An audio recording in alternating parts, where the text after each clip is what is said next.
Yang Mulia His Majesty Sekretaris Jenderal PBB UN Secretary General Antonio Guterres, Sri Baginda His Yang Majesty Mulia para pemimpin ASEAN. ASEAN leaders, Preambul Piagam preamble ASEAN dan of PBB ASEAN and the UN sama-sama Charter dimulai dengan both begin with we the we, peoples. the peoples.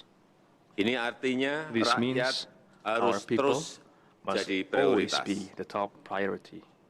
Dan di tengah tantangan dunia And yang semakin amidst kompleks, current global challenges perang that dan are complex, konflik, wars and krisis conflicts, pangan, krisis energi, crisis in energy, krisis food keuangan, crisis, dan financial bencana crisis, alam, and rakyat natural disasters, kitalah yang paling our people merasakan dampaknya. are deeply impacted. Dan untuk menanganinya And to dibutuhkan address this aksi bersama yang requires terkoordinasi, coordinated baik di tingkat international global efforts, yang both dijalankan at the oleh global level, PBB which is maupun di coordinated tingkat by the United kawasan Nations, Indo-Pasifik yang and in the dijalankan oleh Indo-Pacific region, ASEAN. which is Namun harus kita coordinated by katakan ASEAN. dengan jujur, However, we must be honest, efektivitas kerja the ASEAN dan effectiveness PBB of ASEAN and the seringkali UN terkendala is often dinamika hindered geopolitik by yang pada akhirnya mengakibatkan geopolitical lunturnya dynamics, spirit kerjasama, which fades pudarnya the semangat spirit of cooperation multilateralisme, and the spirit dan of digantikan dengan multilateralism, rule and by is the replaced strong, by the rule of the strong.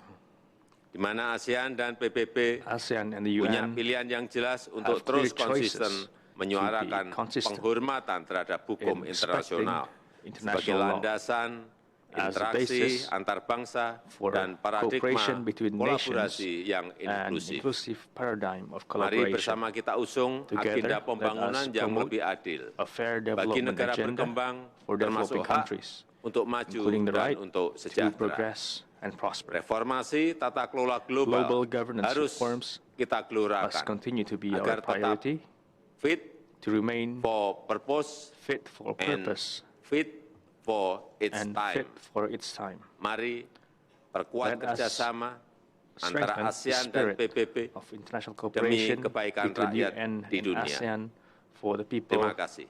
of the world. Thank you. Dan dengan ini saya nyatakan this, KTT I ke-13 declare ASEAN the 13th Perserikatan ASEAN Bangsa-Bangsa United dibuka. Nations Summit open.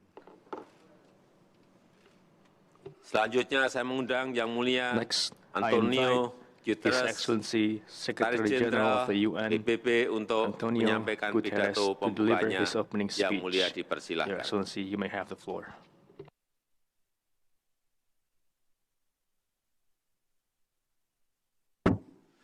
Your Majesty, Excellencies, Mr. Chair, President Joko Widodo, thank you for your warm welcome. And allow me to express my enormous appreciation for the wisdom and effectiveness in which you have not only leading ASEAN, but I remember the G20 last year with a fantastic contribution to improve international relations in our unfortunately divided world. Congratulations, Mr. President. And allow me also to welcome Prime Minister Xanana Guzmão with the presence of Timor-Leste for the first time as observer in ASEAN. Your Majesty, Excellencies, the ASEAN-UN Comprehensive Partnership is more important than ever.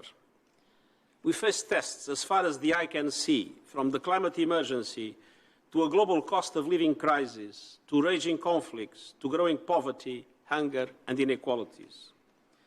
And all these challenges are aggravated by rising geopolitical tensions. There is a real risk of fragmentation, of a great fracture in world economic and financial systems, with diverging strategies on technology and artificial intelligence and conflicting security frameworks. And I commend ASEAN for your vital role in building bridges of understanding all over the world. ASEAN has played an extremely important role as a center that convenes all those that unfortunately represent the most dramatic divisions in today's world. And this series of summits is a demonstration of that fundamental convening role of ASEAN. And we need it in a world that is increasingly multipolar, but requires strong multilateral institutions to go with it, based on equity, solidarity, and universality. Your Majesty, Excellencies, I am grateful for your steadfast support for multilateral solutions and your contribution of over 5,000 peacekeepers from ASEAN countries. Today, allow me to focus on three critical areas. First, advancing peace through diplomacy. ASEAN's convening power, commitment to dialogue, and experience in conflict prevention are crucial pillars of stability. Today, tensions remain high, from the Korean Peninsula to the South China Sea. I am grateful to ASEAN member states for your pursuit of dialogue and peaceful dispute resolution rooted in the respect for international law, including the UN Convention on the Law of the Sea. Your Majesty, Excellencies, since we gathered last year, the situation in Myanmar has further deteriorated. Brutal violence, worsening poverty, and systematic repression are crushing hopes for a return to democracy. The conflict is exacerbating existing inequalities and vulnerabilities faced by women and girls, including sexual violence, forced marriage, and human trafficking. More and more people are crossing borders in desperate search for safety and protection, and the situation is untenable. Over 1 million Rohingya remain in Bangladesh, in the world's largest refugee camp. And regrettably, the conditions for their safe, voluntary, and dignified return are not yet in sight. Much more is needed. I fully appreciate the principled approach of ASEAN through the 5-point consensus, and I urge all countries to seek a unified strategy towards Myanmar. And I also acknowledge the determined efforts of the chair of ASEAN, Indonesia, to engage all sides of the conflict in political dialogue. And my call to the military authorities of Myanmar is clear: free all detained leaders and political prisoners, open the door towards the full restoration of democratic rule. Your Majesty, Excellencies, we must also end our assault against the planet.